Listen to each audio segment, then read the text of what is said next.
Okay.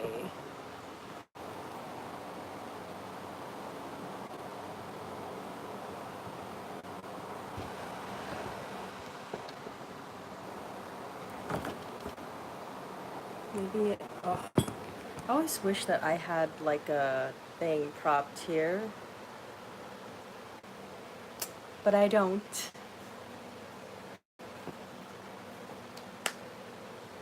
Hmm. Mm. Okay, well, this is as good as it's gonna get. So, okay, like that. Oh, it's just like I'm backlit right now, so. Ooh.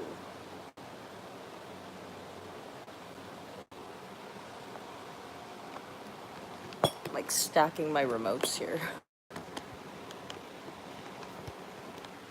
Wait.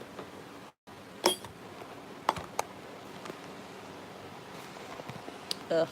No, this here. This is fine. It's kind of tilted.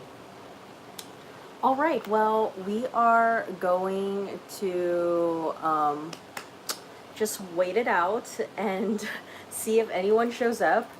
Sorry that this is later than what I was intending, but we made it. We're here. What do I normally do again? That's right. I go to the page. We have quite a number of topics to talk about in today's live stream, people. So, that's gonna be fun. I just wanted to say though, sorry for this being a bit later than I intended. Basically, well, I just slept in. That's why this is late. That's pretty much it. So, oh wait, what is this?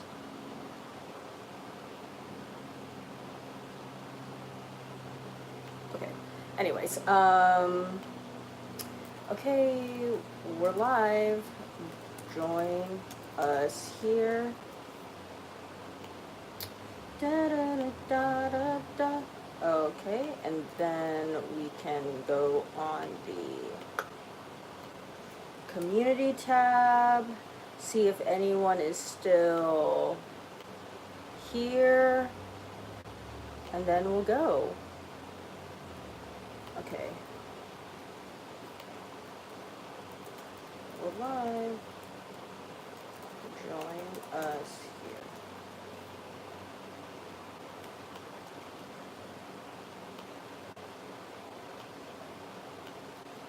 Da, da, da, da, da, da.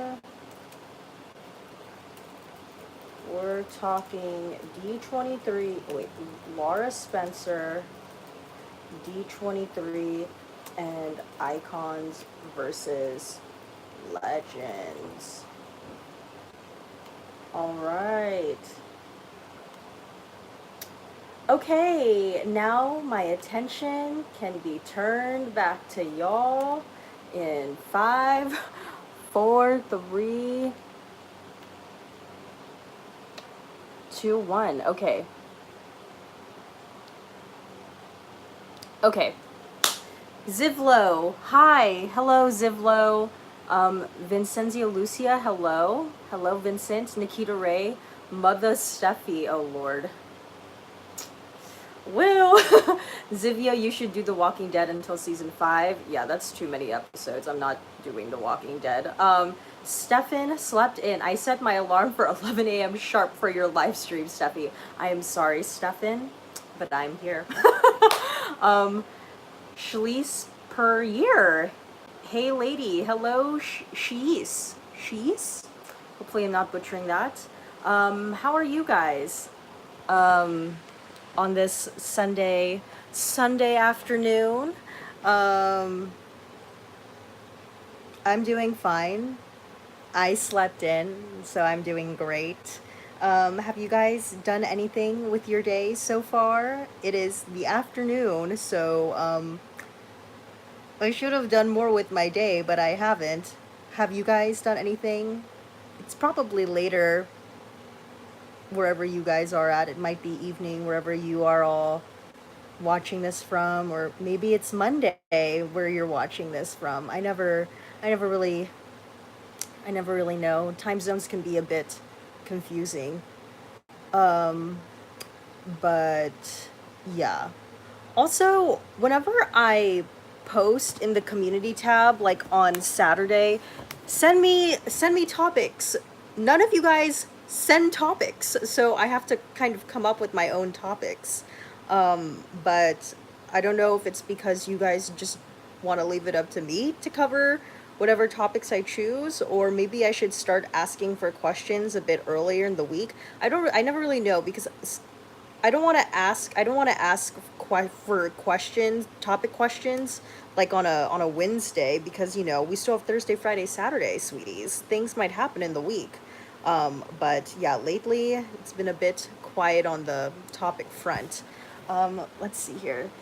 Stefan, speaking of legends, icons, divas, I saw Belinda Carlisle at the Minnesota State Fair this week and danced by the stage to Heaven is a Place on Earth, as it couldn't get any better. She performed Vacation. Wow.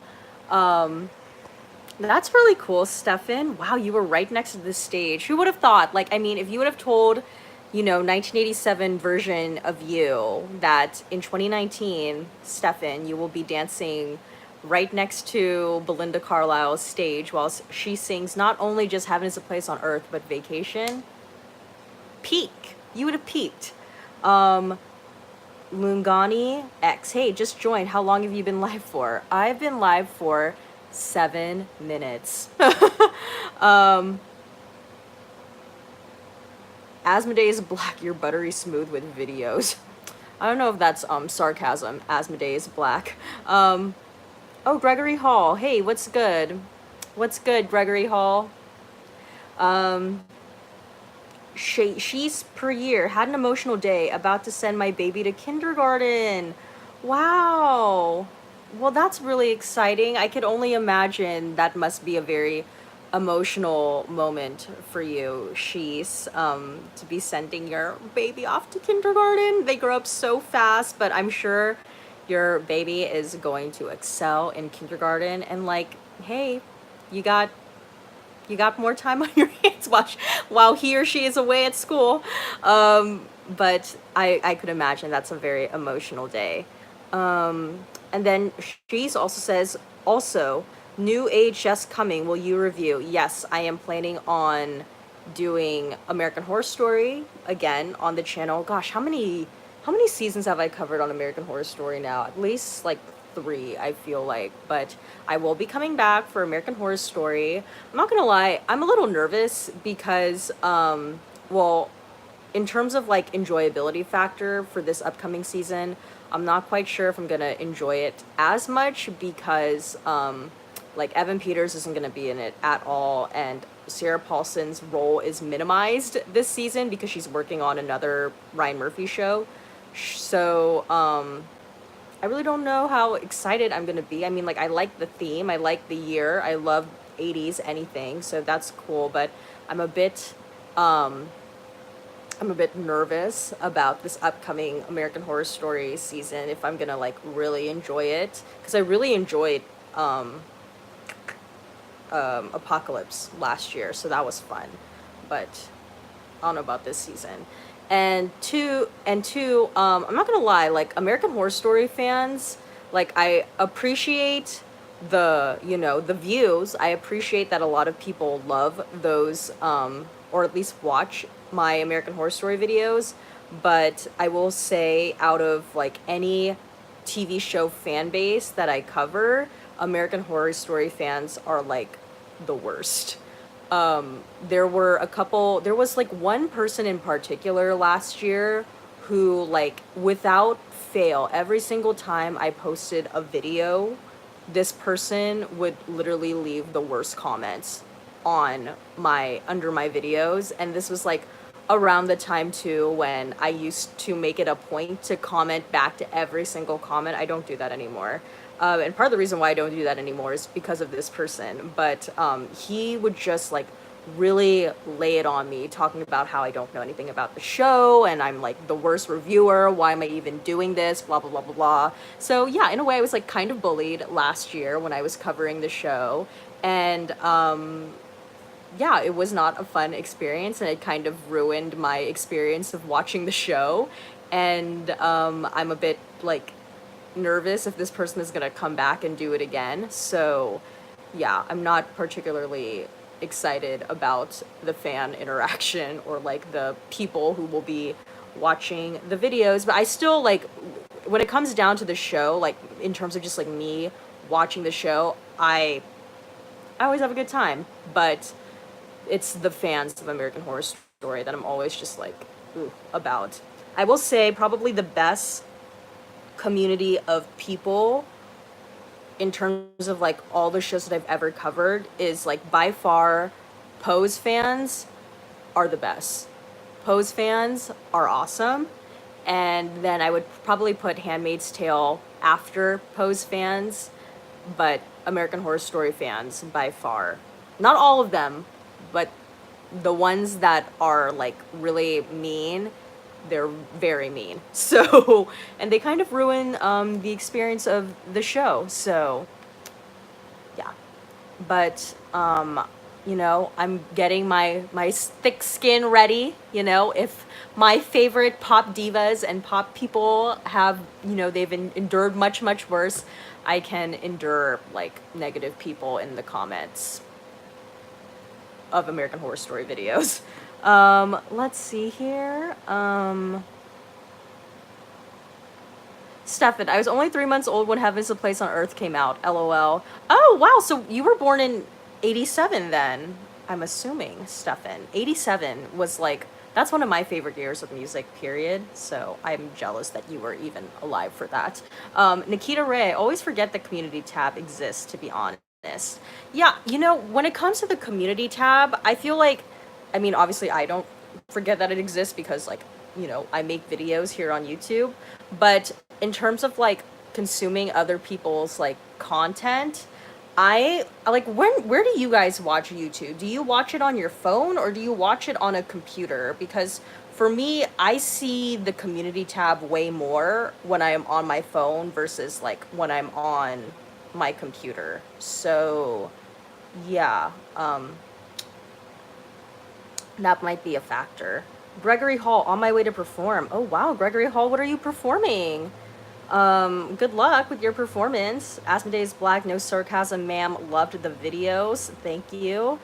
Lungani, so on the icon and legend question, icon more than legend.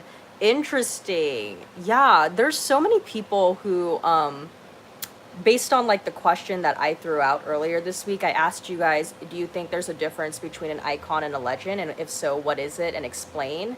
And a lot of you seem to believe that legend is on a higher tier than icon.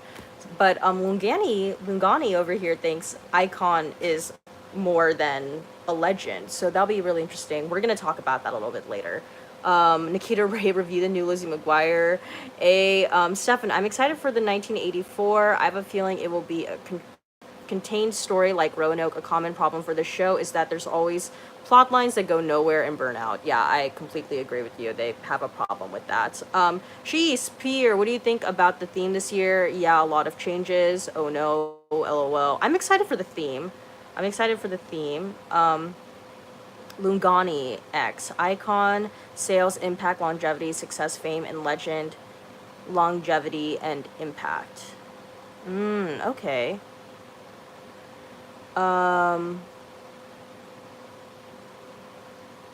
Let's see here. I just scrolled down a bit. Okay, so a lot of you seem to watch YouTube on your phone. Andres, I watch on TV or phone. Okay, so like, yeah, I find myself like, it's very rare for me to watch, well, that's kind of a lie. Sometimes I will watch YouTube on my phone. Like maybe like 35-40% is on, like, I'll say like 50% is on my phone for sure. 30% is on the computer, 20% is on the TV. And like the thing is too, like when I watch YouTube on TV, like I'm not going to just watch random YouTube videos on TV. Like it has to be a video that I know is like high quality. Like I usually like to watch travel vlogs, especially on the TV, or like whenever I'm watching any like Whitney Houston performances that are on YouTube, or just like performances in general that are on YouTube, I like to watch that on my TV. Um, when it comes to like, I like also like another kind of niche of YouTube that I enjoy is like people who make Sims videos on YouTube, like people who build houses on in the Sims specifically. I like love, and I usually like watching those like on my phone, or if anything on my computer. I rarely watch that on the TV because I'm just like, I don't really think, I need to watch that on the TV. So yeah, it's kind of like a mixed bag, but it's interesting that a lot of you seem to watch it on your phone, because that's kind of like my go-to is on the phone. Snooki Doll, I love watching Whitney videos on the TV. Yeah, exactly. Like music videos or performances, I'm like, TV. I don't really like watching it. The only thing about watching YouTube on the TV that I don't like, and I'm like, obviously this is understandable, is that like you don't get to read any of like the other comments. So, so sometimes like to be like extra bougie and extra, what I will do is I will pull up the video on the TV to watch, and then I'll find the video on my phone so I could scroll through the comments while watching it on YouTube, on the TV. So yeah. But that's the only thing about watching YouTube on the TV, is that you don't really get to read other people's comments. But okay, well, let's get into the topics now. I have a couple here that I have recommended. So let's get into the Lara Spencer of it all. I don't know if you guys have heard about this, but Lara Spencer, if you are not from the United States, there's a like morning news show every day on ABC network called Good Morning America, and one of the co-anchors of that show is Lara Spencer. And Lara Spencer made a comment, I want to say, I don't know when, maybe it was like Friday or Saturday, but Lara Spencer made a comment talking about Prince George. It's William and Kate's son, so their eldest son. So I believe Prince George, he is taking ballet classes at school, and Lara Spencer basically like made fun of him on air on Good Morning America, and like made fun of him for essentially being a boy doing ballet.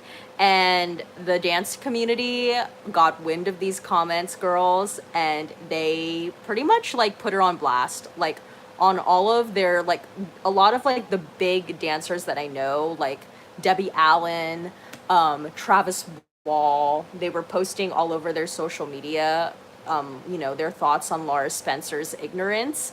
And I just thought it was really interesting that still in 2019, a news anchor on America's like biggest morning show would make really ignorant comments like that about how boys really should not be doing ballet just because they're boys. For me, I took interest in this topic because I was a dancer growing up. I danced for a very large portion of my life, and I've obviously danced with male dancers as well, and I've been friends with dancers who were boys, and I know that the bullying that they face because they dance is very real. So it's just like, ignorance is still alive in 2019. And her comments also kind of reminded me of, I don't know if you guys have ever watched the movie Billy Elliot, but essentially that movie stars, what's his name? Jamie Bell, who was just recently in Rocket Man, and he was also in the Fantastic Four movies, but this is when he was like a kid. he starred in this movie called Billy Elliot, and the plot of Billy Elliot is essentially about a young boy who wants to start taking ballet lessons, and he like kind of does it in secret because his dad wants him to be a like, you know, get into boxing instead. But eventually, like as the movie progresses, the dad learns to, you know, accept Billy Elliot's love of dance, and then he goes on to become like a big time professional dancer, and I don't know.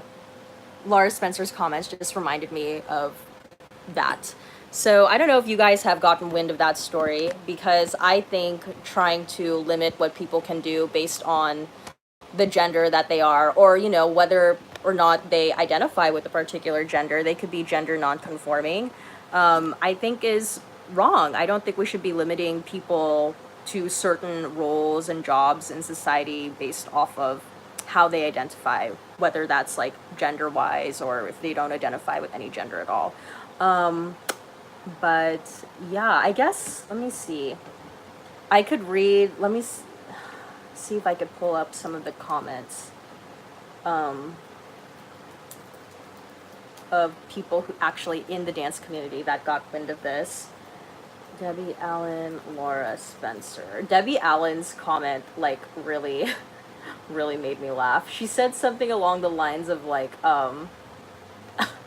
and you know, like the way Debbie Allen like gathers people is like exactly the way what's her face, Claire Huxtable would gather people on the Cosby Show, because if you guys didn't know, Debbie Allen and Felicia Rashad are like sisters in real life.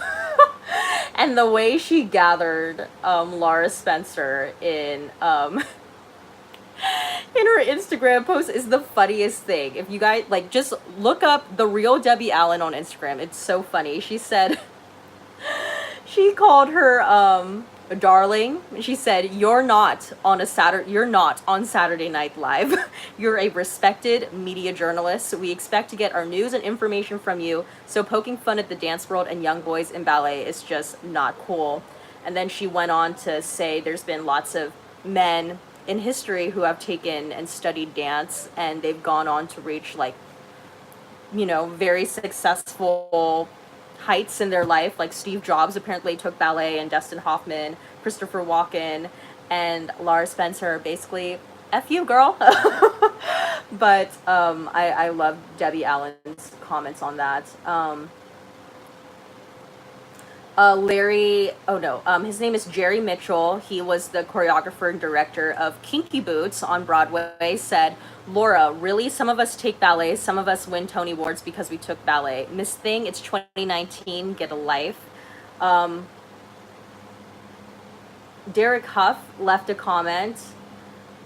He posted this on his Instagram. This is a long comment. Let me see if I could just get a quote here. He said, and it's interesting too, because Derek Huff, like, if you guys didn't know, Derek Huff was a dancer on Dancing with the Stars, like, for the longest time, and Dancing with the Stars is on ABC, which is the same network that Good Morning America is on. Derek Huff said, I saw a clip from Good Morning America this morning, and I was pretty surprised by the tone of some comments towards dance. My initial response was disappointment. For a brief moment, it brought up old, unpleasant memories of being mocked and laughed at for being a boy who danced. Fortunately, that feeling dissipated quickly in knowing that the climate of dance, especially for young men in this generation, is thriving more than ever, celebrated and appreciated. And then he like goes on to talk about, you know, the things you learn by growing up in dance, and yeah, it's just crazy. Let me see any other comments here that we can pull. George Takei tweeted, Lara Spencer on Good Morning America mocked a 6-year-old Prince George of the UK for taking ballet class. It shows that toxic masculinity can be spread vicariously by insensitive women too. As a fellow George and a lover of dance, I am very troubled and disappointed by her actions. Yeah, I absolutely agree. And see, like, that's the thing too, is sometimes like this conversation of gender roles and gender stereotyping, like, we often criticize like men for boxing in women into certain roles, but I think, you know, it obviously goes both ways too. As women, we shouldn't be discouraging men in society from pursuing you know, whatever they want to pursue, because we think those roles, those jobs, those hobbies should only be pursued by women. So it goes both ways here. I think as women, if we expect that same respect from men, we have to treat our men with the same openness and respectfulness that we would want in pursuing whatever we want to do.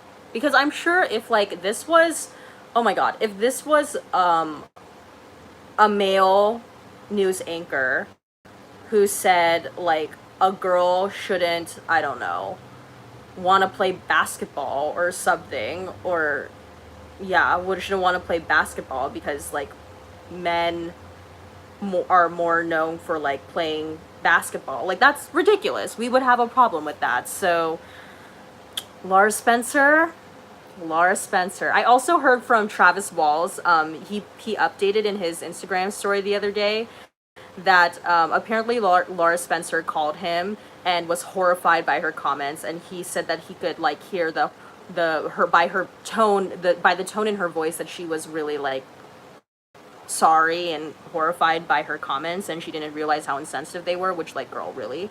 But apparently she profusely apologized, and a lot of the dance community in New York, because that's where they film Good Morning America, they're gonna show up to Good Morning America studios and they're gonna do ballet outside of their studio, which I'm like, brilliant, do it. Have the men in the front so she could have a good look at them.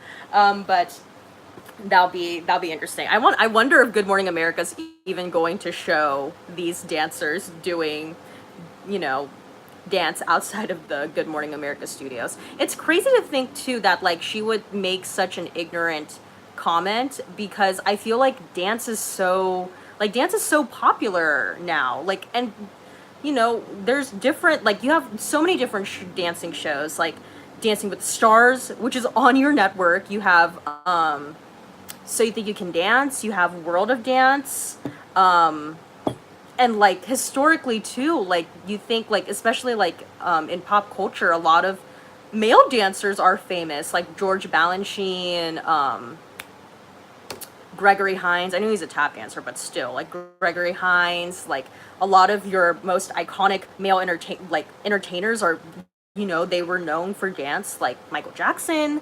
I don't know who else, like dance, all forms of dance are derivatives somehow to ballet. Like even hip hop, tap, anything, it's somehow all like, oh, Fred Astaire, obviously, yes, Fred Astaire, Gene Kelly, it's all derivatives somehow of ballet. So for Lara Spencer to just make such an ignorant comment in 2019, just like, and it also, like, for me, like, it just goes to show, like, media journalism in 2019, like, do not trust them, and do not put your faith and your beliefs and your opinions, like, don't rely heavily on the information that they spout out to you, because they have an agenda. Let me see, do you guys have any comments here? Because I've been like ranting. It just really bothered me. It's more than gym. Making fun of ballet in 2019. People who get into that kind of TV are ancient-minded. Pity the haters. Don't even be mad. Yes. Oh, and then it also, like, makes me think, too, like, you know, watching Pose, like, ballroom dancers in Pose, a lot of them are, like, you know, the young gay male dancers in that scene at the time. Like, hello? Ignorant. Andra Supreme, people are so stupid these days. Asia from Brooklyn, hey, Asia from Brooklyn. Just Nicole, hello. Asia from Brooklyn, women do it more than you would think. Yeah, I agree. And this highlights that. Stefan, hypermasculinity has been responsible for most of the ills of the world, in my opinion. War, oppression, violence. I agree, Stefan. It's just like really sad that that still is happening. And it's just like, I don't know. I just feel like the criticism of, oh, you're a boy who does ballet, that just seems such an antiquated idea to me. That's so ancient to me. Like, especially in 2019. I just feel like that's such an outdated thing to criticize a boy over. So, I don't know, for me just to see that comment was still being made in 2019 was so jarring. Ariel Williams, hey, how are you? And what are we talking about today? Stefan, Fred Astaire. Yes, Fred Astaire, like iconic tap dancer. Iconic dancer, period. Just Nicole Bojangles, the tap dancer. Yes, absolutely. Lungani X, a lot of people get away with so many things before social media. One of the advantages of social media is that we get to call out people for their BS. I agree. As crazy as a place social media can be at times, that is definitely one of the pros, is being able to not just call out these people in positions of power, but to do that immediately is a thing. And like the fact that if you do have a following, you call someone out on it, like, you know, like me, I didn't really know until I saw Debbie Allen's comments about it. I was just like, oh, wow. So, you know, social media has power. Shais Prier, by definition, oh, okay. This is the icon legend conversation. All right, well, I just wanted to bring that up to your guys' attention to let you know that's a thing that happened. And F. Lara Spencer. Okay, so the next topic that we can get into is D23. D23. Oh, wait, let me see. There's a comment here left by Ruby T. Ruby T said, I'm concerned by the leap just made between not trusting media because of one person's, Lara Spencer, ignorance and insensitivity. One thing is not necessarily linked to the other. That's true. However, I think we need to be careful with the information that we are consuming by these media journalists, because I mean, I don't want to bring up this topic, because the last time I talked about this topic and it's been shown on YouTube that if you do talk about this topic, you actually get demonetized. I will just say that major media news outlets, they do have an agenda. That's, for me, that's what I personally believe.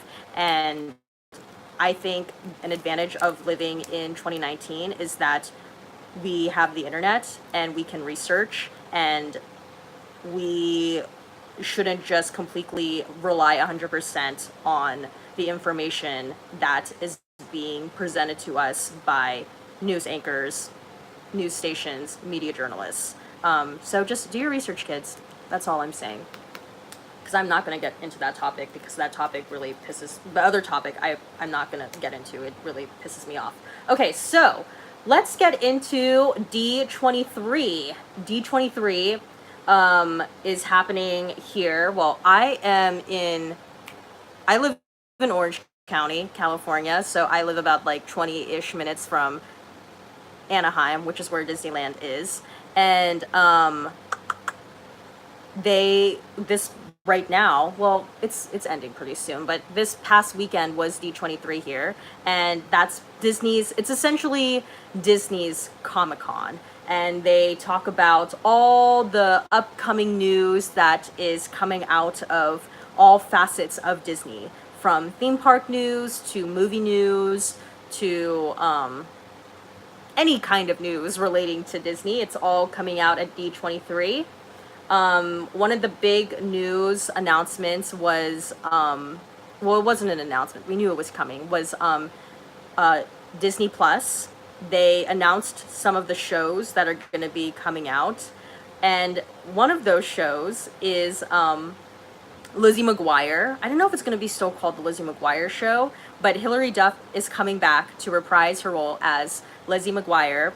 She is going to be, I believe, in her 30s now, and aside from Hilary Duff coming back to reprise her role as Lizzie McGuire, for me, I am more interested if the little animated figure of Lizzie McGuire will be making her return as well, because the little animated person that would like pop up every now and then, she like was my favorite person on the show. So I'm excited for that. There's another show that was announced that was getting like a lot of attention, was the High School Musical, the musical series. So Corbin Bleu, who was in the original High School Musical movie, he was there at D23 to announce it. And he basically presented people with the trailer, or I don't know if he did it. I think he might have just been hosting the specific panel for the show. But he presented some people, all the people who were able to attend that panel, they saw the trailer, and then there was a separate panel just for the show, and those people were able to watch the first episode. And from what I've been hearing, the show is like a cross between Glee and The Office, which I'm like, wow, those are two bold shows to make a reference to. I'm not gonna lie, when I first watched the trailer, I was like a bit confused. I was like, is this a docu-series or is this a scripted show? It appears to be like a scripted show that is kind of shot like, you know, a docu-series, like in the same vein as like The Office, in that like you have the characters doing these confessional moments, so and breaking like the fourth wall, so to speak. So I think that's interesting. I'm not quite sure, like, is as far as like getting Disney Plus, I want to know, are any of you going to get Disney Plus when Disney Plus comes out? Because I mean, I have Netflix, I have Hulu, and now like if I wanted to get Disney Plus, that would be an additional thing for me to be, you know, paying for. It's just like, I don't know, like, I really don't know. I'm kind of jealous of the people who were able to go to D23, because they apparently had this, if you went to D23, you could sign up for Disney Plus right there and pay like, I think it was like $104 for like the first 3 years. So when you break it down, essentially those people that signed up for Disney Plus at D23, they're only paying like about $4 per month for the first 3 years. So I don't know. And I'm like, for me, like, I don't know if you guys are new to like my channel or new to me and this is the first time you're like watching a live stream, but I'm not really into Marvel or superheroes or anything. I'm not really into Star Wars or anything like that. And I feel like a large bulk of their content is, you know, the superheroes Star Wars franchise. And I'm just like, I'm not really into that. But obviously, like, they also have like other Disney movies as well, but I don't know. Let's see here. Just Nicole, thinking about it. Keen Lagerfeld, I'm tempted. Nikita Ray, hell yeah, I'm getting it. Only have Netflix, but my uncle pays it. Stefan, meanwhile, when the hell is the Sister Sister reboot coming out? Right? I mean, if Sister Sister on Disney Plus? Like, Lungani X, are they still going to have the main characters like Troy, Gabriella, etc., not the actors? I don't think so, because the premise of that show is, oh wait, let me wait for the train to pass. I don't know if you can hear me. I heard the premise for the High School Musical show is they go to the school that High School Musical was shot at, and that school has never thrown an actual musical. So this school is going to try and put on a High School Musical. So based off of that premise alone, like, I don't think the characters of High School Musical are going to be making an appearance unless it's like the actors themselves. Like, unless like Vanessa Hudgens showed up on campus, or like Ashley Tisdale. We know Zac Efron is not going to show up because his ass couldn't even show up for the reunion that was on Disney Channel. So, yeah. Let's see. Just Nicole, depends on how much it will be and what I can get. Yeah, I think it's $7.99 a month. Just Nicole, yeah, my parents have Hulu and Netflix and I use theirs. See, you guys are so lucky your parents are paying for that. I'm paying for the Netflix and Hulu. And it's like so annoying too. Like, so I have like a Netflix account, but I have like the cheapest Netflix, like where I could only watch it on one TV at a time. And because there was like, recently there was a price increase, and I used to have the Netflix plan where you could watch with 2 different screens at the same time. But then I like went down to the lowest tier because of that price increase. So my aunt, before the price increase, I gave my aunt my password to my Netflix account, and I like made her like a profile and everything so she could watch. And because I never told her though that I like went down from my original Netflix tier. Like, she didn't even know that there were tiers to begin with. So, like, a month or so ago, she started, like, running into problems where when she wanted to watch Netflix, suddenly she couldn't watch Netflix because, like, my dad was watching Netflix. Like, honestly, my dad watches Netflix more than I do. But my dad would be watching Netflix on our TV, and then she would, like, call me and text me and be like, how come I can't get into your Netflix? So, I told her about how there was a price increase, and she was like, oh, well, just go to the other tier, so then we could all watch Netflix. And I was like, girl, I'm paying for this Netflix. And in my head, I was like, why don't you just get your own Netflix account? But yeah, honestly kind of like irked me a bit. I was like, excuse me. But, yeah, you guys are lucky if you are relying on your parents for Netflix and Hulu, because I wish I was doing that. If my parents were paying for Netflix and Hulu, I would definitely be getting Disney Plus. But it's like when you add it all up, it's like in the long run, it really starts to add up. Let's see here. Stefan, I'm sure there will be tons of free trial offers for Disney Plus to try it out. Yeah, that's true. I'm on Verizon, though, and Verizon normally doesn't do that. Just Nickel, I like Marvel, but I don't care for Star Wars. I grew up in a Star Trek household. Vincent Lucia, hi. Sophia Lucia, hi. Nikita Ray, Vanessa posted a pic once with her wearing a jacket that said Gabriella on it. So, oh, okay. Well, you never know. She might make an appearance. Lungani X, who was your fave character on the original High School Musical? I don't know. You know what's so funny? I think I really liked, what was Sharpay's brother? I forget. I know the actor's name is Lucas Gabriel, but I forget. Ryan. I think Ryan was his name. I really liked him. But you know what's so funny is, like, clearly, like, well, maybe not clearly, it might be me gender stereotyping there, but he was flamboyant, and I feel like a lot of people assumed because of his flamboyancy that he was gay.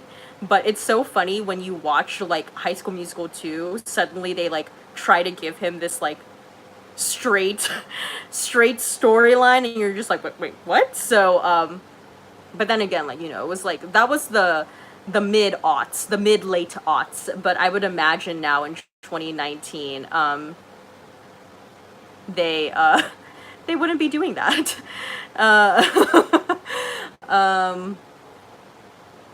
Let's see here. Just Nicole, if my aunt told me that, I would say, sure, how much are you going to chip in for the higher pricing?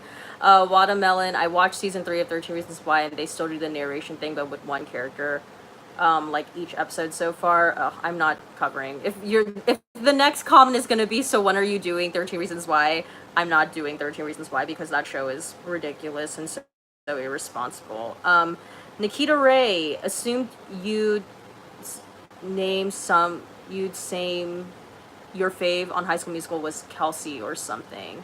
Who was Kelsey? Was Kelsey the piano person? Just Nicole, his name is Ryan, and I liked his I Don't Dance song. Lugeni X, and what was your favorite songs from High School Musical 1 and 2? I liked the song they sing in the first song they sing when they're doing like karaoke in the ski lounge or whatever. I like that song. Let's see here. Stefan, I've never seen any of the High School Musicals in their entirety, and I got major incest vibes between Ryan and Sharpay. Oh man. Yeah. I could kind of sense some incest vibes at times as well. Let's see. Let me see. Any other... Okay, well, we could talk about, like, the movies that they announced.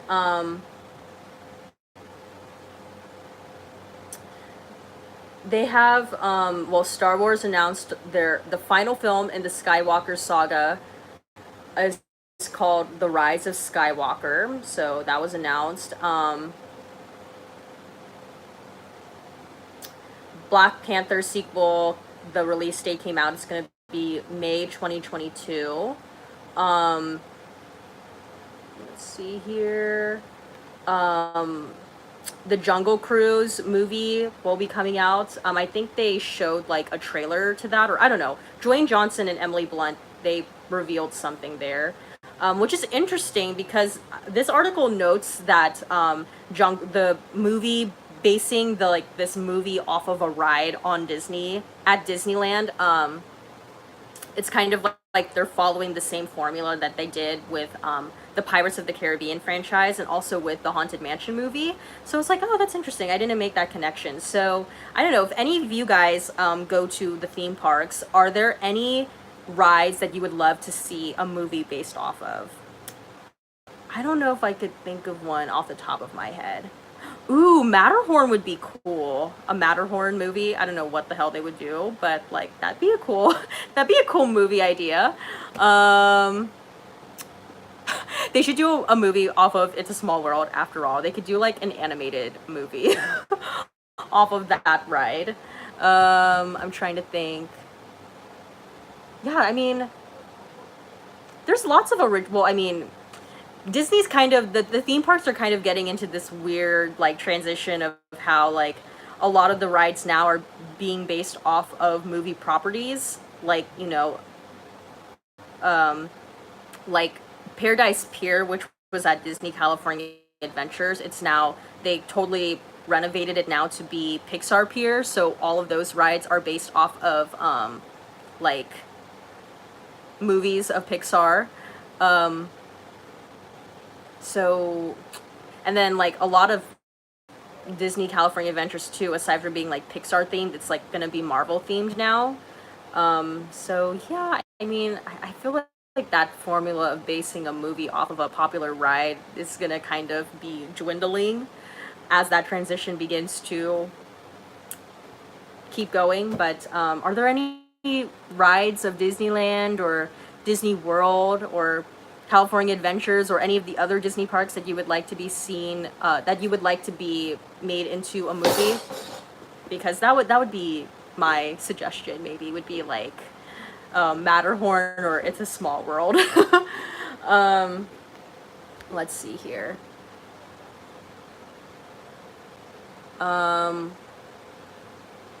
Stefan, does anyone remember the Tower of Terror TV movie from the 90s starring Kirsten Dunst? Or starring Kirsten Dunst, sorry. Yes, I remember that. I liked that movie. I don't really remember like the details of it, but I do remember that movie and liking that movie.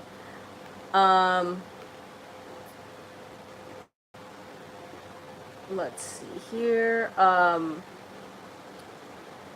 They also announced like more information about the Maleficent sequel.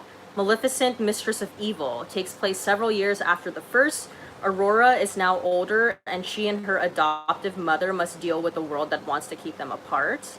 Let's see here. Oh yeah, and then they also, this was kind of like big news, they revealed like the first image of Emma Stone in the Cruella movie, which is you know, it's really cool that apparently stylistically they're setting it in 1970s London, so excited for that. Pixar, they're going to be releasing 2 original movies called Onward and Soul.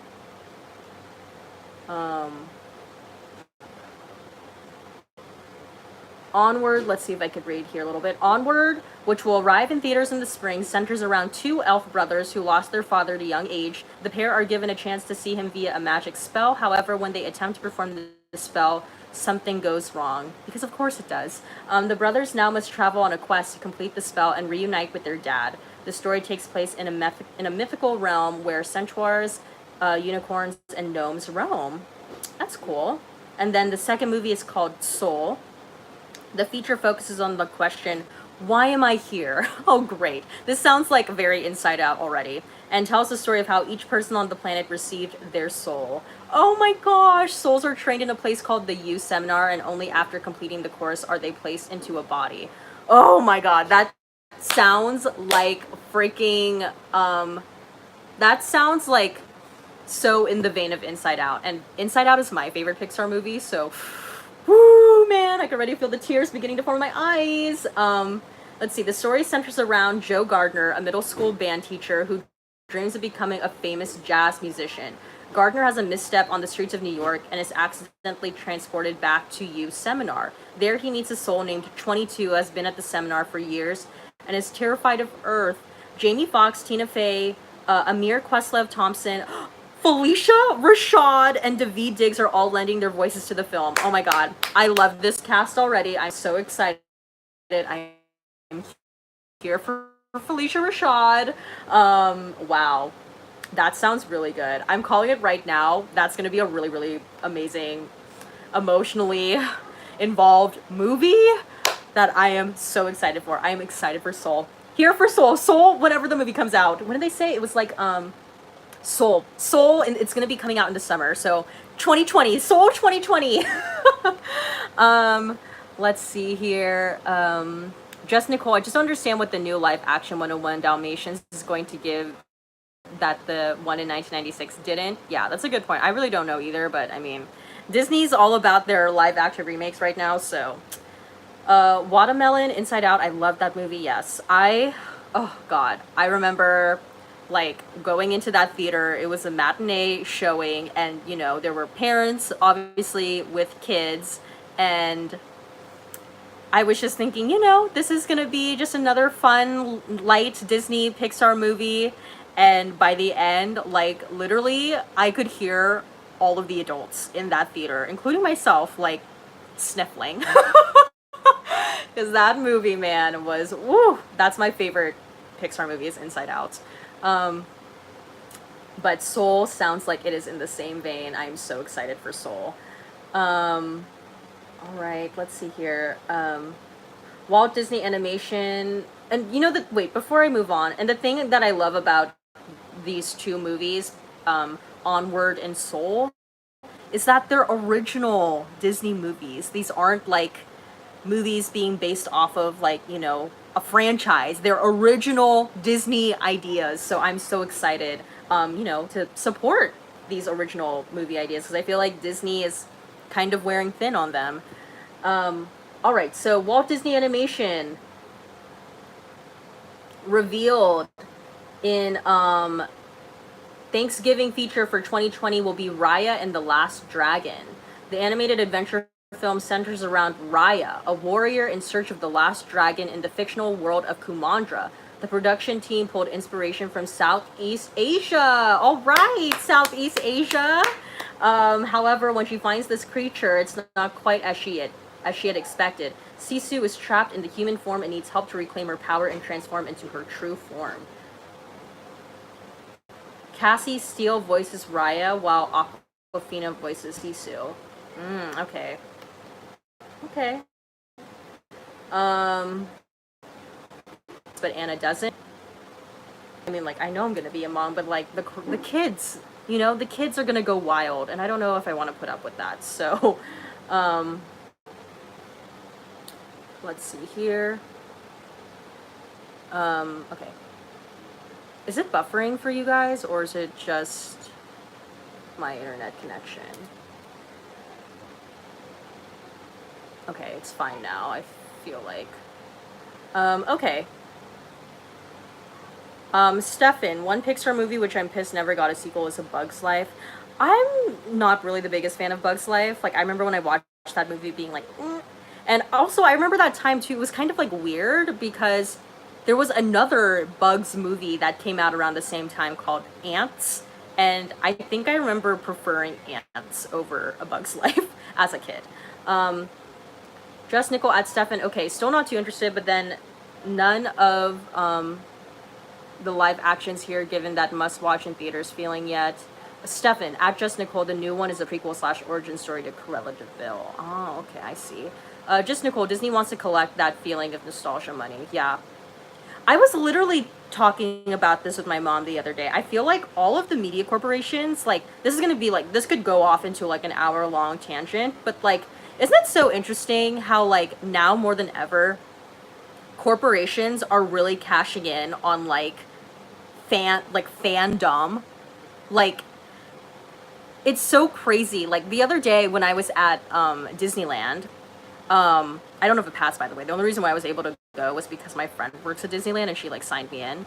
And when we were, like, walking around, like, the Disney store, just, like, we were looking at how the merch of Disney now is so much more like intense and like creative than it was like back when I was a kid.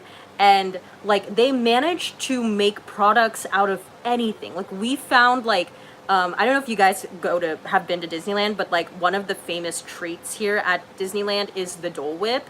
And they have like Dole Whip magnets here at being sold at Disney stores for like at least I want to say maybe like $10-ish, like a Dole Whip magnet, and people were buying them.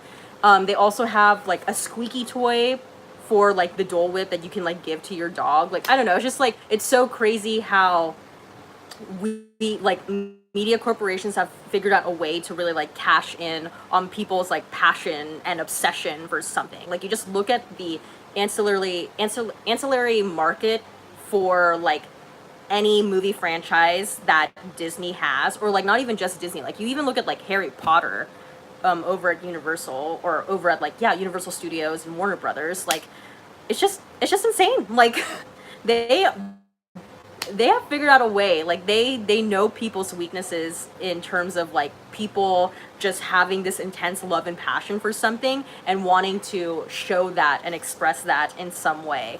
So yeah, it's crazy. The power of fandom is real. Keen Lagerfeld, we definitely need a decom renaissance. Oh yeah, I would love a decom renaissance because decoms are like dead now. Watermelon, I think the Eternals cast got revealed. Kit Harington from Game of Thrones is in it. Yeah, that's right. I heard he's being I heard he is coming back. Not coming back, but being reunited with a former Game of Thrones co-star. Okay, see, I knew it was buffering, because it was buffering on my computer too. Okay, well, Keen Lagerfeld, I still want to drink a Bug's Life water drop. Stefan, ants was more adult than a Bug's Life. Other than being about ants, they have totally different feels to them. The Minnesota State Fair now has a Dole Whip, and by the end of the day, I was too full to try one. Yeah. All right, well, enough about D23. Let's get into our discussion on icons versus legends, which I found really interesting because I was listening to a podcast the other day, and they were talking about like what makes an icon, and it got me thinking about how nowadays I feel like we throw those two terms out just so freely, icon and legend. Like everything is an icon, everything's a legend. Like someone could release a really popular song, and that could be their only popular song, and we will suddenly be calling them an icon or a legend. So I wanted to know what your guys' thoughts were, if there was a difference, first of all, between an icon and a legend. So I thought I would read some of the comments that you guys left now. Gemini, who is normally here in the live stream, but they're probably working right now.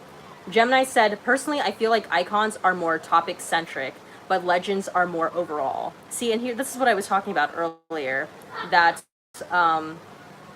the general consensus seems to be here in the comments that legends, icons, like legends have are higher on the hierarchy than icons.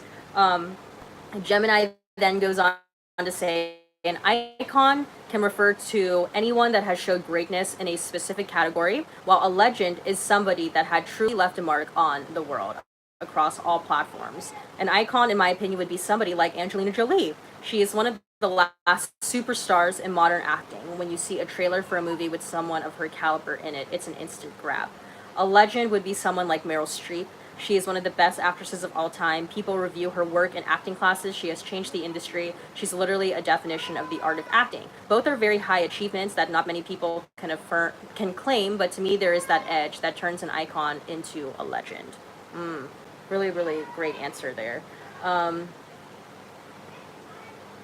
Let's see what you guys are saying. Just Nicole, my opinion, icon equals lasting popularity for 1 or 2 generations. Ooh, generations. I feel like a generation though. Like, how are we defining generation here? Just Nicole, legend equals lasting popularity that forever influences the next generation. They also change up the game and are consistently talented and hits overall. Yeah, I would say like that's kind of the differentiation for me too. I would say is like icon seems more like of the now, whereas legend is everlasting. and there's longevity when it comes to being a legend that I feel like people who are called icons, they don't have yet. And maybe you have to wait it out to see if the icon can then become a legend. Let's Talk says an icon is worthy of her love, respect, time, and money now, but a legend is worthy of all of these in her past, present, and here in our many futures to come. Travi K says pop music icon Ariana Grande, pop music legend Britney Spears, an icon for the most part, a household name with great success and memorable contributions to their art. A legend is 100% a household name that has not only made memorable contributions to their art, but others have used their work to influence their own art. That's a good addition there as well. Someone that's made a memorable contribution not only to their art form, but there's also that influence there as well. Rose Cush says, I think to be called an icon means to be a special kind of legend that almost the whole world agrees to love. Icon equals Michael Jackson, while legend equals Luther Vandross. See, now Rose here, there seems to be like a switch where she's saying like, you know, icon seems to be more like memorable, I guess you would say, than legend, because, you know, no shade to Luther Vandross, like Luther Vandross, legend. But I could see what Rose is saying too, that like Michael Jackson is more like iconic, you would say, because, you know, I would kind of bet that if you were to go to, you know, a really, really random part of the world that didn't really have much access to anything, they would probably have a better chance of knowing who Michael Jackson is before knowing who Luther Vandross is. So I could kind of see what Rose is saying too. It's More Than Jim says, they definitely overlap a lot of times, but I think icons are more recognized, even if you don't know their body of work that well. Legends aren't necessarily at the front of your brain, but their body of work is known and undeniable. Icon equals Britney Spears, Madonna, Kylie Minogue. Legend equals Joni Mitchell, Dionne Warwick, Janis Joplin. Overlap, someone who is both an icon and a legend is Whitney Houston, Aretha Franklin, Cyndi Lauper. Yeah, and I see, I can see that as well. See, it's kind of tricky here. Let's see, what are you guys saying? Jam Rock, I think icon marks an era, whereas legend is longevity. Lungani X, between Patti LaBelle and Aretha Franklin, who is an icon and who is a legend? I mean, oh gosh, I mean, they're both fabulous, but Aretha's Aretha, you know? Keen Lagerfeld, at Jamrock, I agree. Just Nicole, when I say icon and their popularity is someone like Madonna. 80s and 90s, she was one of the topic chicks, but from the 2000s to now, not so much. Where she's still putting own stuff, not so much. The fans she made in the 80s and 90s weren't still around, would people know who she was? Not to take away from what she has already done. Oh, wow, interesting. Well, don't let the Madonna stans hear what you just said. Let's see here. Callie says, as I define it, an icon is a person that is recognized by their work, craft, or art worldwide, a household name, known by all cultures and genres around the world. A legend, on the other hand, is someone that has made an extraordinary mark amongst their industry, a game changer, someone that took things to another level, that stands the test of time and long after. So maybe I feel like the differentiation here is not even necessarily that, like, I don't know, icon and legend, that one is more important than the other, but maybe that legend has that influence and longevity that an icon doesn't, but yet icon is more recognizable than legend is. Does that make sense? I think that's it. Legend has being a legend, you have the influence and longevity that an icon maybe doesn't have. Yet an icon is more recognizable than a legend can be. But if we were to like make a Venn diagram, I think that would be the differentiation. But then you also have like that overlap there of people who can be both iconic and a legend. Like, you know, like Michael Jackson is an easy one. Prince, I would say. I would put Whitney Houston in the iconic and legend as well. And I know, you know, just Nicole, you were saying that you were kind of saying earlier that you would put Madonna as someone being more icon than legend, but I would actually say I would give Madonna her flowers, and I would say that she is both iconic and a legend. Janet, I would say, is both iconic and a legend. I think she's someone, especially that she doesn't really get the credit that she deserves, but if you really do look at what Janet was doing in her prime, a lot of these girls are essentially doing what she was doing. Yeah, it's hard. It's an interesting question.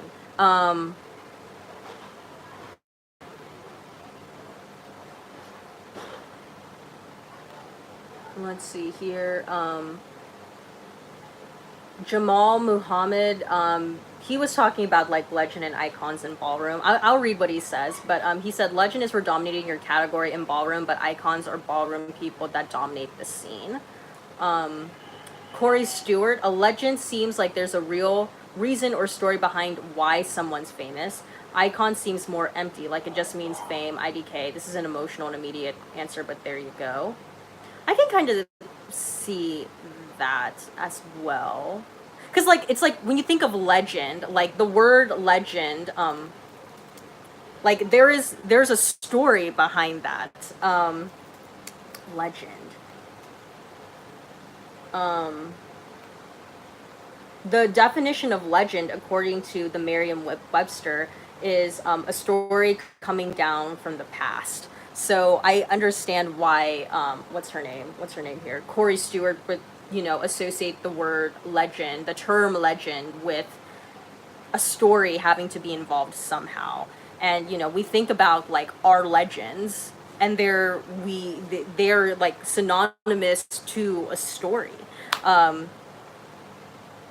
You know, I keep using the Michael Jackson example, but I mean, like, to bring up Michael, everybody knows, you know, Michael's story in his path to becoming a legend was that he was, you know, he had a difficult childhood, and he was, you know, a child performer traveling around the Chitlin circuit, and then he becomes a member of the Jackson 5, and then they reach stardom when they sign to Motown. Like, that's a legend in and of itself.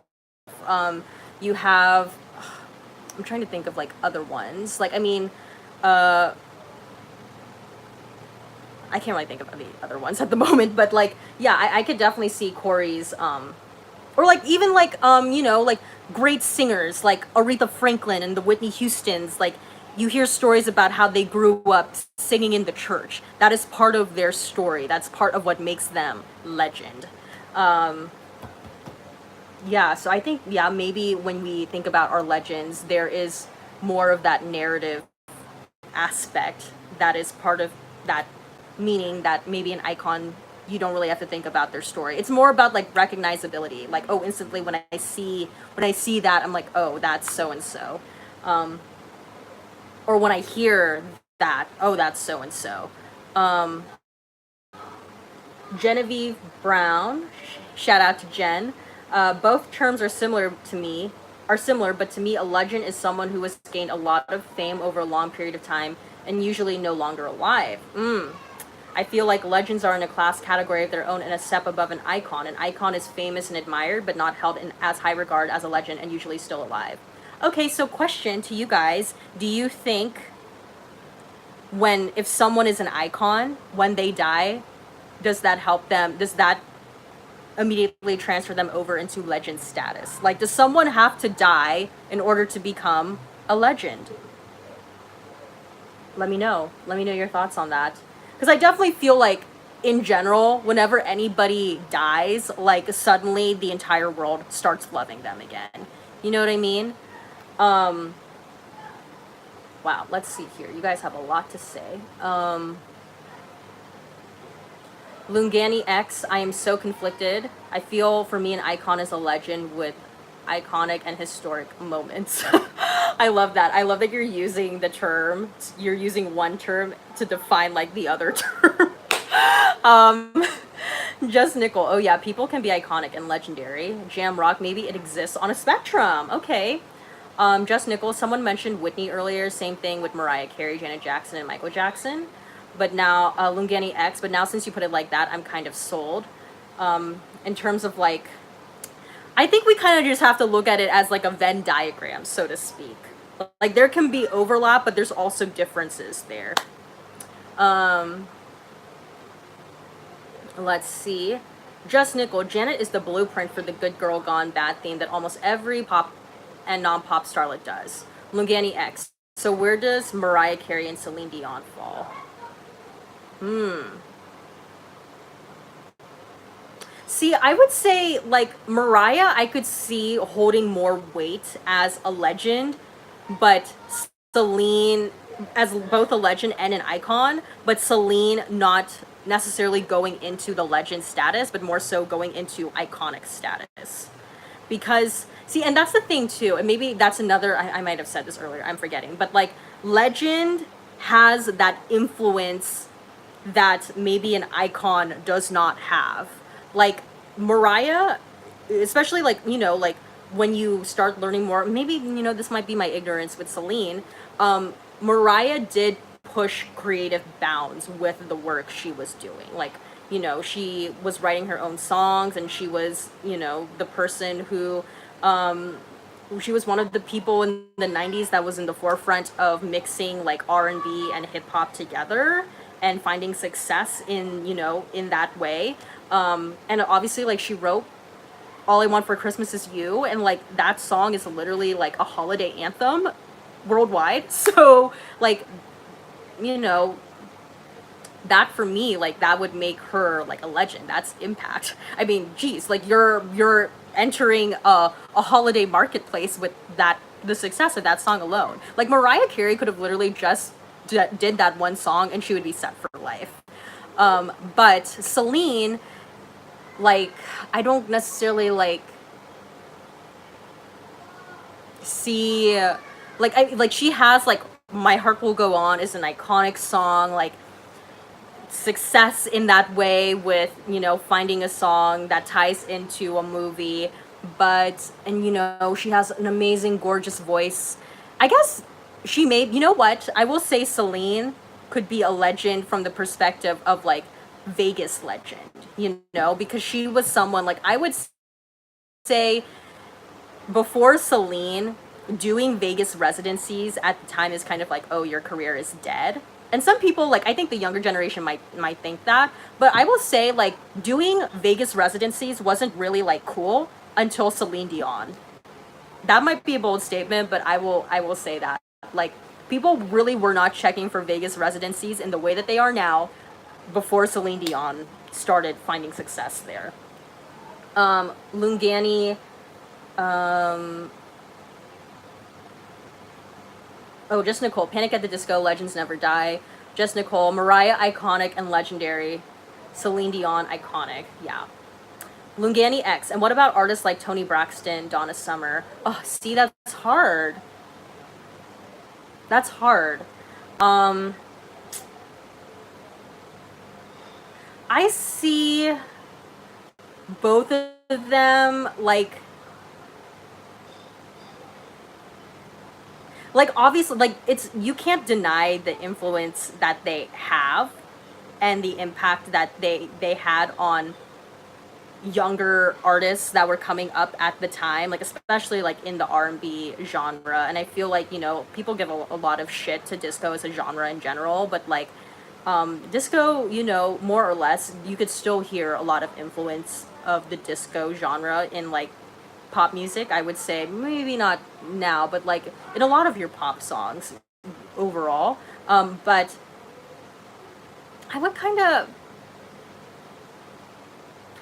categorize Toni and Donna as more iconic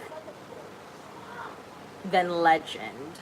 but then like within their own genres of like, you know, R&B, like Toni Braxton for me is like R&B legend, Donna Summer like disco legend, you know what I mean? But like overall, I don't know, it's hard. And I love like, I especially like, I love Toni Braxton, so let's see. Just Nicole, Michael Jackson's Thriller music videos what led to other non-white artists getting their music videos played on MTV. Yeah, exactly. Donna Summer is iconic, queen of disco. Nikita Ray, Hilary Duff is an iconic legend. Just Nicole, Toni Braxton, iconic. When you hear a Toni Braxton song, you know it's Toni Braxton. Yeah, absolutely. I completely agree with that. Like Toni's voice is so like to me recognizable because she has a very distinct tone to her voice. Snooki Soli, no. Just Nicole, nope. Death does not. Oh, earlier when I was like, does death allow someone to transfer over to the legend status? Okay, so Snooki Soli said no. Just Nicole said nope. Death does not always make you automatically legendary. Stefan, I guess it depends on how they died and how old they were, but generally I'd say no. Okay, so let's stay on this for a little bit. Do you guys think then, like, someone like Aaliyah, do you think Aaliyah is a legend? Because that is someone who, like, we will never know what would have happened in Aaliyah's career, but there is, like, a large Aaliyah following based off of her music, but I also believe based off of, like, the story of Aaliyah, of how she... I don't know if you guys can hear me. Of how she died so young and so tragically, kind of like how Stefan said.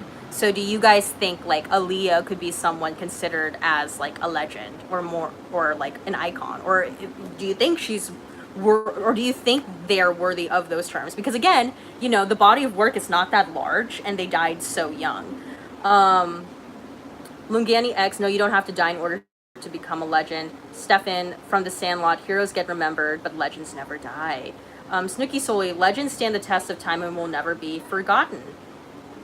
Jam Rock at Lugani X, agreed. Aretha was a legend before she passed. Yeah, that's a good example. But Aretha also had longevity on her side. Aretha lived a long life. Like Aretha was making music before like I was born, before you were born.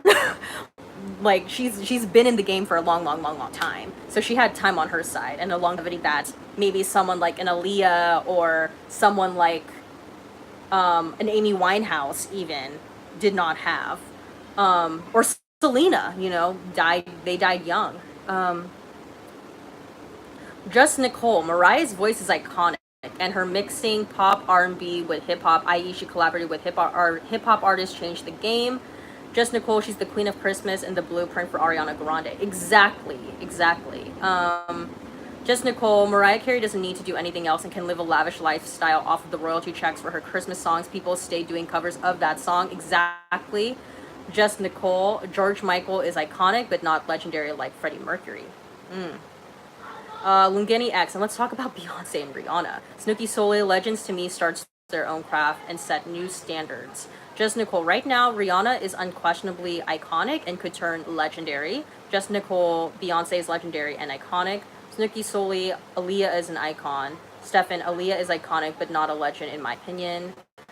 Be on the more so, Aaliyah is icon. Lungani X, you see Beyonce has less hits compared to Rihanna but has more impact than her. Because I hardly hear people say they are inspired by Rihanna. True. Just Nicole, Aaliyah was iconic, not legendary. She wasn't around long enough to establish herself as a legend. People just like to deify her in death. Stefan, the same with James Dean, icon but not a legend due to lack of body of work. Just Nicole, longevity in your career is a huge factor in legendary status. Yes, I would agree with that. Oh no, my buffering, okay. Jam Rock, I'd say Beyonce is iconic. Her music now caters to the era of music now. However, she's on her way to legend. She just needs to create more timeless music, in my opinion. That's kind of like where I am with, as an aside, with Beyonce as of right now. Like obviously I loved the era of, I kind of categorized Beyonce's career into two halves. There's while she was under the management of her father, and then post her father, you know, no longer being her management. And I feel like the music that she was creating, especially post firing her father, that is the kind of music that I feel like is building towards that legend status. But like the music that she's been doing as of right now, like I think about the music, like the album she did with Jay, like, and Everything Is Love, and like, you know, these singles that she's, you know, comes out every once in a while, like DJ Khaled ones, I'm kind of like about. So that was just an aside. Nikita Ray, Aaliyah's uncle needs to stop being greedy before her legacy is forgotten by the new generation, since her music isn't easily accessible. Just Nicole, Beyonce's most iconic solo albums to date are Dangerously in Love, B-Day, Beyonce, and Lemonade. Interesting. Okay, well, yeah, I mean, it's an interesting idea. It's an interesting topic. But I really don't know. I think it's easier for me when I think about the debate between like what's the difference between an icon and a legend. Is one more important than the other? I think it's easier for me to imagine them existing in a Venn diagram, and that it's possible for there to be overlap. It's possible for someone to be both an icon and a legend, and it's also possible for someone to only be a legend and also not an icon, and then vice versa. But yeah.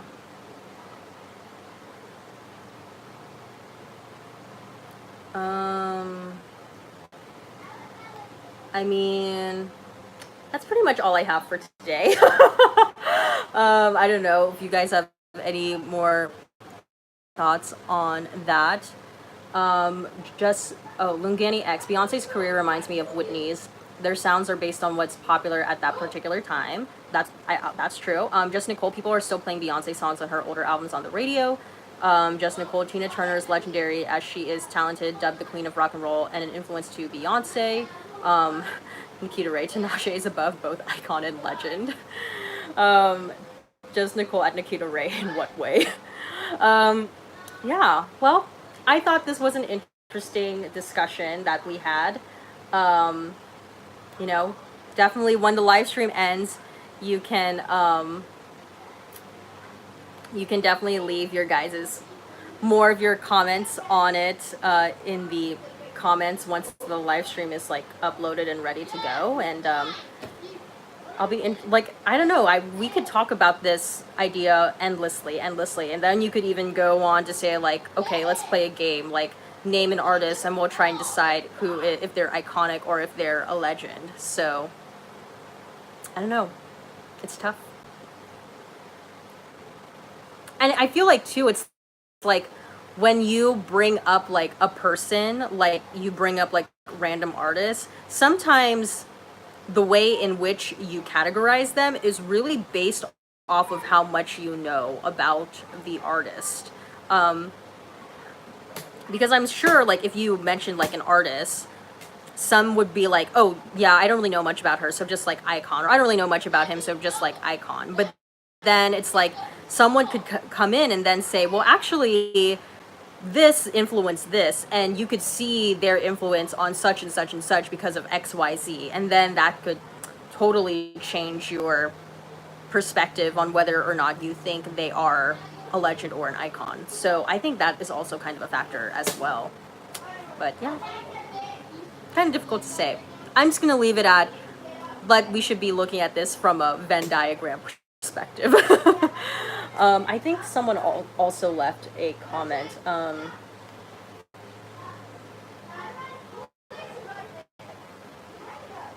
Jordan MacArthur said, I was just talking about this. An icon, in my opinion, is someone who was influential for at least a decade. Okay, they have a time here. At least a decade, and had continued success throughout that time. Hit after hit, fashion, culture, etc. Now, a legend would have to have a career that spans multiple decades and have usually paved the way, set the tone for things to come in their careers over 20 to 50 years or longer.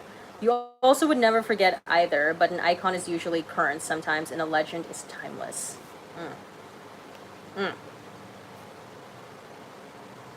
All right. Well, I'm going to end the discussion here because we've been going for practically like an hour and a half now.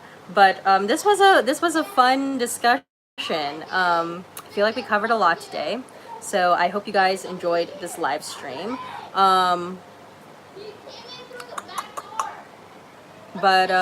Yeah, I always say check out for videos to come this upcoming week. Gosh, there's gonna be no Fan Reaction Friday videos this week because Pose and Handmaid's Tale are done. So, woo, we can have a break with that. That'll be nice. And yeah, check out for reviews upcoming this week. And yeah, pretty much it. I hope you guys have a great week.